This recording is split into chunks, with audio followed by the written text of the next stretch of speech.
So one of the things that I want to talk about was I've been doing this transition from Apple to Android, and the difficulty of doing it, how locked you are in their ecosystem. Partly is because Apple does a really good job of incorporating everything and making it very easy. Your photos, your calendar, your this, your that, your iMessage. But I don't like being attached to one company like that. It drives me crazy. And when I'm trying to get off, it's funny how many people use. I mean, they've done an insane job because, like, I think there's some enormous percentage of kids today that only use iPhones. And when you try to switch over to Android, it's so much easier to switch from Android to Apple because so many people have Apple. When you switch from Apple to Android, you kind of have to like redo your whole system. It's such a pain in the ass. But there's so much of what Apple does that I don't like. And one of the big ones is the way they do that Apple Store, where they charge people 30%. Like, that seems so insane that they can get away with doing that.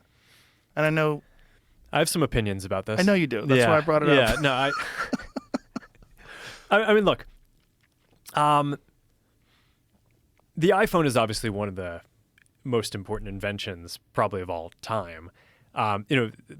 Steve Jobs came out with it in 2007. I started Facebook in 2004. So he was working on the iPhone while I was getting started with Facebook. So I basically, one of the things that's been interesting in my 20 years of running the company is that I basically, like, the dominant platform out there is smartphones.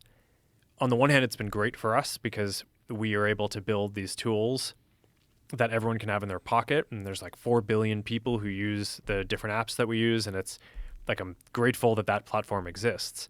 But we didn't play any role in basically building those phones because, I mean, it was kind of getting worked on while I was, still just trying to make the first website that I was making into a thing. And on the one hand, it's been great because, now pretty much everyone in the world has a phone, and that's it enables pretty amazing things.